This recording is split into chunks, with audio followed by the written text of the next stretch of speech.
Happy September 3rd. It is September Thursday. 3rd. Yeah, Thursday, September 3rd, 2020. I'm on the ball today. After yesterday, I was a little peaked as far as the day. Yeah, you're really. Ooh, I got to turn the music off there. Got carried away. All right, so let's start with the this day in history. It's a nice place to start. September 3rd. This great country of ours is officially recognized as a free nation, according to the Treaty of Paris. So the countries of France, Britain, Spain, and America signed the treaty, which basically, the job of the treaty was basically for England to recognize, or Britain to recognize America and the 13 colonies as now a free sovereign nation. Yep. And it stretched from the south, which was Florida, all the way up to the Great Lakes in the north, and the east coast all the way to the Mississippi. So that was the official free country of America on this date in 1783. So on that, one thing I find myself saying to people, like, this is something people talk about, and one thing I find to be pretty interesting is I almost regard that as the First World War. The Revolutionary War? Why? How so? Because look at how many countries were involved. Yeah. You had Canada, you had America, you had England, you had Spain, you had France. I mean, that classifies as a world war for me. Well, what's interesting is... You had the natives, by the way. Yeah. And what's interesting is, and the reason all these countries were in there was because also they all had influence in this country. Yep. You had, Spain had pieces of North America. New Orleans. Yeah, and then France, Britain. So, they were basically giving America what it was fighting for, which was its freedom. But you see that with South America. You see that with Africa also, how all these European nations had their hands in the pot. The only difference was America rebelled against it and won their freedom, while a lot of the other countries had to wait and basically... It's amazing the tactics that the Continental Army used. Oh, it's incredible. They were like... Incredible. Night crawlers. You know, they were savages. It's like early guerrilla warfare. It was incredible. It was. Yeah. It was. Yep. Really interesting. Yeah. America has a wild history, and it the gets rest lost. of the world knows that. Yeah, it gets lost.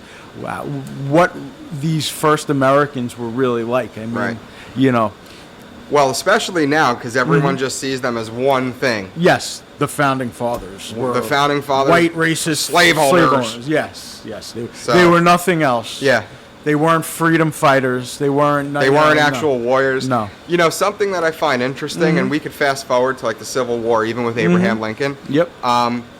Nowadays, like when presidents and people running for president are on the campaign trail, they're in these cushy cars, hotels. Oh, sure. It's not really a trail. Yes. But 150, 200, 250 years ago, they were in a coach. Oh, it was brutal. Like camping. Brutal. It took 2 days just to get from here to the Hudson Valley. Life in general back then was just ridiculous. So the things that even the president had to do, someone running for office, they had to bust their hump. Yeah. Nowadays, it's just a game of fundraising, Well, that's it. That's it. Just money. Yep. Back then, it was like we're warriors. Yeah. We're woodsmen. I mean, everyone was versed in survival. Like, it was literally... Well, it was an agricultural, especially the South. North was more industrialized, but the country as a whole was way more agricultural than it is today. They lived off the land and a lot of, then you had the Wild West frontiersmen, and you had, the country was just wild. It was wild. Still is. Yeah, it is. It is. A good majority of this land is still... Yes. Thank God. And I think that's a thing that the left would have you maybe not believe. The country's just a disaster. Oil. We're pumping, fracking. It's like, I don't know, man. I've flown over this country and seen empty space as far as the eye could see. Well, that's the thing. Once you get away from the eastern seaboard and you start to see this expanse, this open expanse of land. Yeah. And that's why a lot of, like, a lot of English musicians from the... that first came over here in the 60s used to always say, everything in America is big. Big. And, and you think about it, they're coming from an island cold, rainy island, and they're coming to this country, and they're touring all through the, from the east to west, north to south, and they just said they just couldn't believe. Not only were the buildings big and the people big, but the land, the open space was just big. And America is just one of the, if it is the greatest country in the world, without a doubt. What's amazing, it's just like a big experiment. Yes, and it is. It took the best bits of enlightenment that have existed until the revolution and put them all together. And I still, if you don't believe in the Constitution, I think you're insane, because it's all geared towards freedom, and it's all geared towards these rights that we're born with. It's inherent.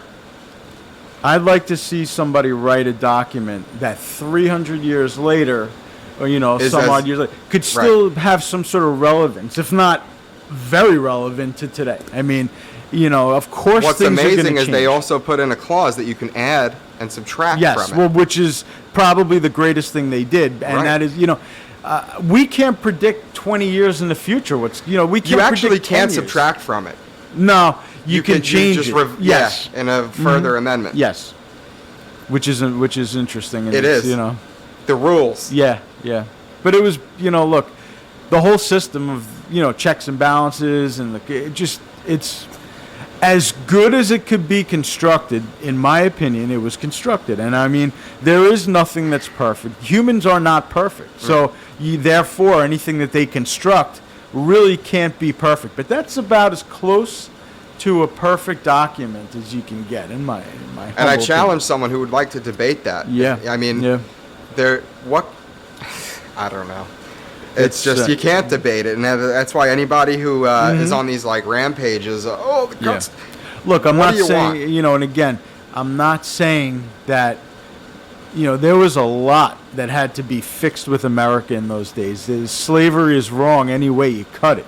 Yeah. It was wrong. It was disgraceful, without a doubt. But there was also quite a bit of free black men when America was founded, by the way. Right. Things changed in that 100 years between the Civil War and the end of the Revolution. It was a different country. Money. Cash crops down south. There's a lot of reasons, but that was, tobacco, cotton, and look, there's no very question. good tobacco, by the way. Yeah, there's no question that was something, but again, it has existed in other countries around the world. All different races have enslaved each other or been, committed genocide. It's wrong. Any human being who tries to exert force on another human being, for anything, is wrong. It's just barring somebody committing a crime or whatever. But as far as any type of slavery, enslavement, any type of trafficking, it's just, everybody knows it's wrong. I posted on Facebook a pretty good Ernest Hemingway. I know I was telling you about Ernest Hemingway yesterday. There's a great quote that he's got, and to what you're saying. There's nothing noble in being superior to your fellow man. True nobility is being superior to your former self. Yep. Hemingway was a brilliant man. He really was. Yeah. Man's man, But also to find a man's man who could write. Yes. Yeah. That's documented his experiences, and a lot of those authors from that time were, they were like, they weren't catching 600-pound marlins, they were. It's very interesting. Kind of sensitive, like they are today. Yep. I wanted to also touch on this election that's coming up. Like right now, to me, this is like obviously there was the shooting that took place, a week or two ago, but overall, the tone in this country has calmed down a little bit from right after the wake of the George Floyd killing. You think so? I think it has. I think it was way more. It was more widespread. And I think it's just fire. Sometimes it goes down a little bit, and then it gets more oxygen, and it comes. There's going to be an event, or there's whether it happens organically or it happens because somebody does it on purpose to create chaos, there will be some type of events, and the election itself is an event that takes place that's going to spark further chaos. I just think it's going to get worse before it gets better. And the big fear that I have, if I could pick how this thing is going to unfold, and that's, how the election will unfold, in my opinion, I feel like, and I felt differently a month ago, I feel now Trump will win by a landslide. I've been saying that. And with that being said, I think the Democrats are resigned to this fact. I think they know it already. They were hoping to get a spark from Harris, and it actually did the reverse for them.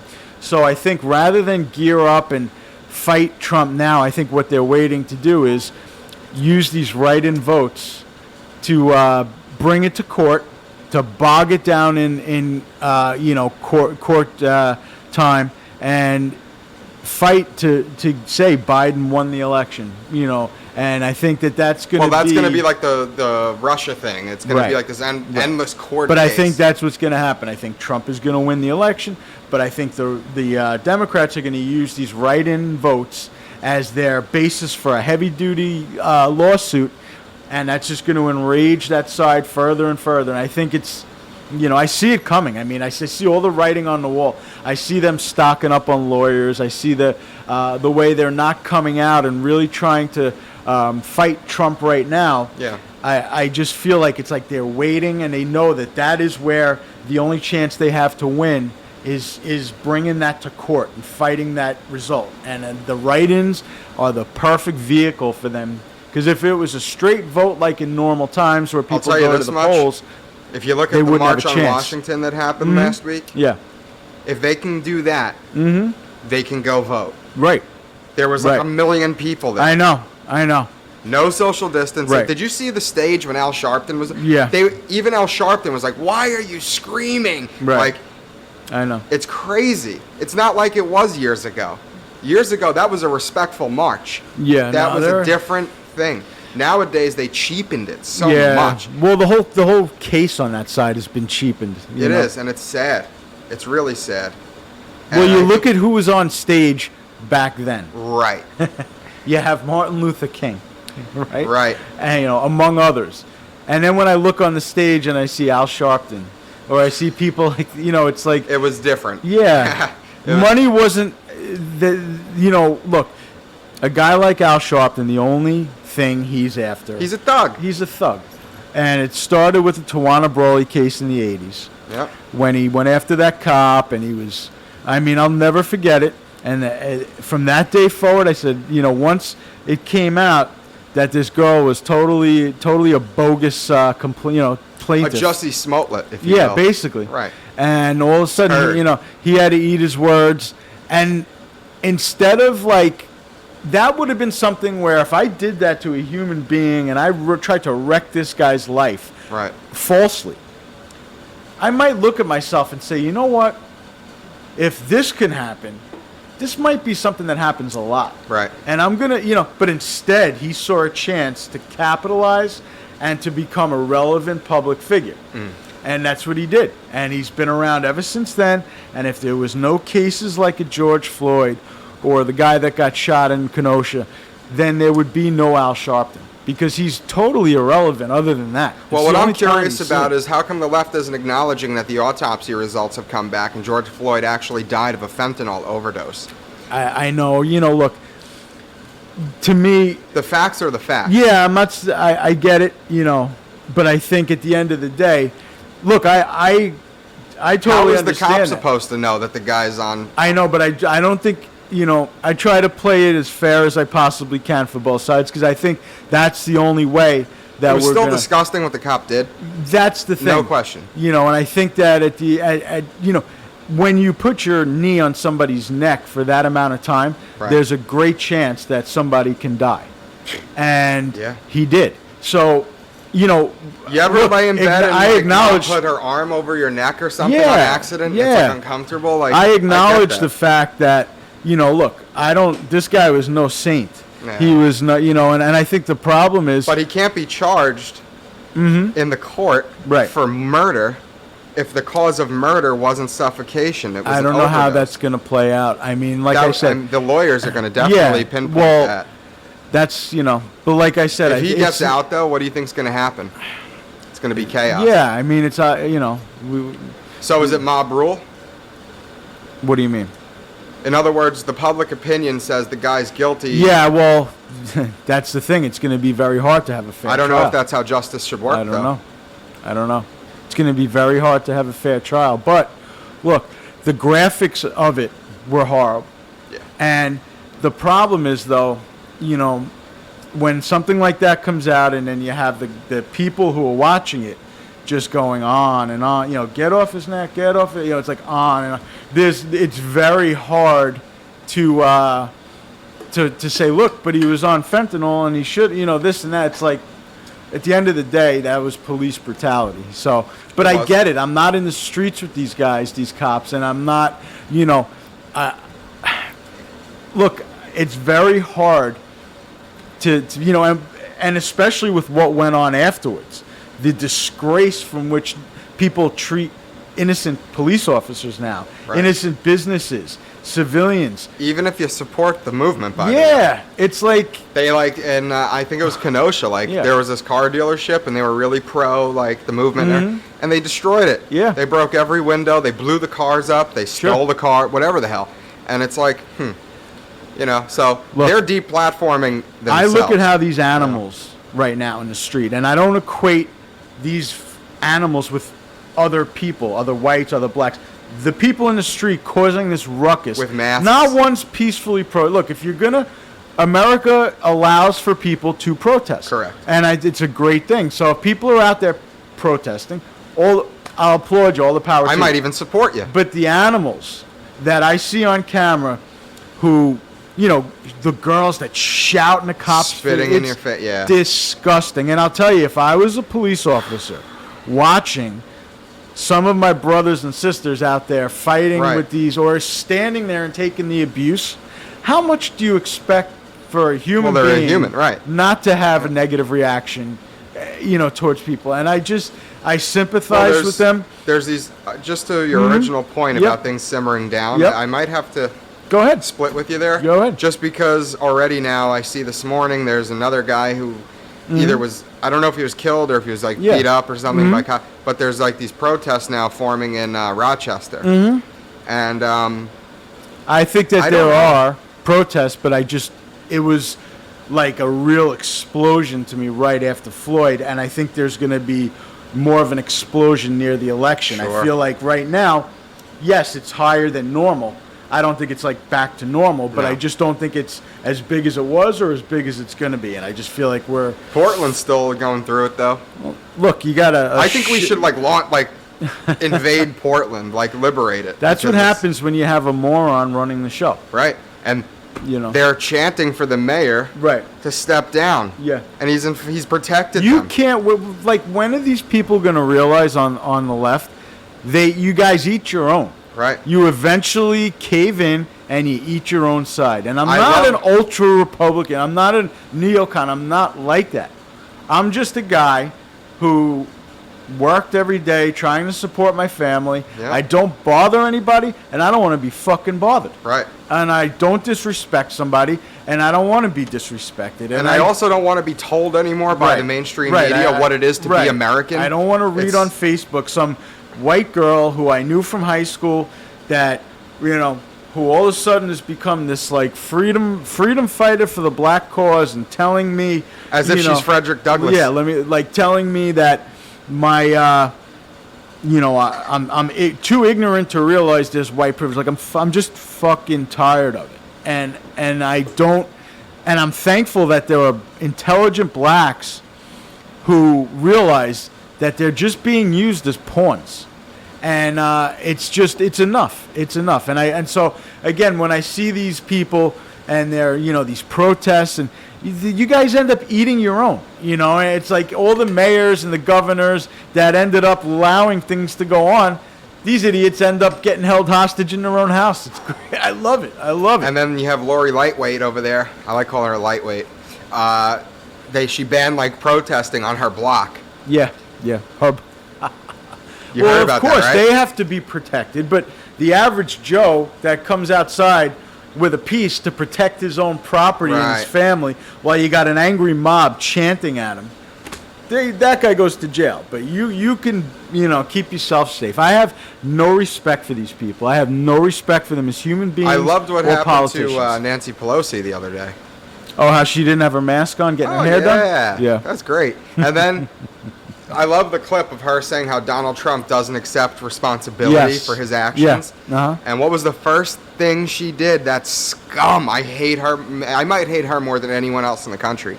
She said, "The salon set me up." Yeah, I know. She's Take responsibility, fool. You didn't have your she's mask like on. a batty old woman. She's like a when I piece hear of her trash. talk, yeah, she's just a batty old woman. She's a piece of garbage. Step down, let some young people with some fresh ideas come in. Right. And it's like, She's power mad. Yeah, well, that's it. How long? Like, what do you want to stay on till you can't even think? You can't even like toilet yourself. You don't need the money.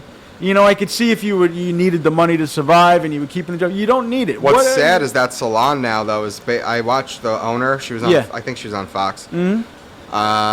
She's pretty much up the creek now, though, and that's sad because that's the power. So many Pelosi innocent has. businesses have been damaged by all this nonsense. It's terrible. It's terrible. And then I'm hearing reports also, and again, I'm not a doctor, I'm not a scientist, I don't pretend to be. I just try to listen to both sides and I try to form my own thoughts, but I'm hearing, and I could be wrong, but I was listening to a radio program yesterday and they were reporting that the results of the actual deaths from COVID in this country were 8,000. Not from Like people, directly COVID. Right, not from people who had COVID and were like on death's door with Sure. something else. Actual COVID deaths were 8,000, which totally shoots to shit the whole death rate, Right. of this disease. Well, so, it's like you got hit by a bus, COVID. right. you know. So I think that it's just what's going on out there is just, it's such a crime, and a lot of people are just, they're so caught up in this cause, they don't look even like a Black Lives Matter group. I wonder if these girls that I see posting stuff on Facebook or on Instagram or Twitter, if they actually look into what Black Lives Matter is and what they support. And even the Jews, I'm going to call the Jews out on it also, these liberal Jews, because there were groups of Antifa and Black Lives Matter people marching through the streets in California yelling, "Death to the Jews, death to cops, death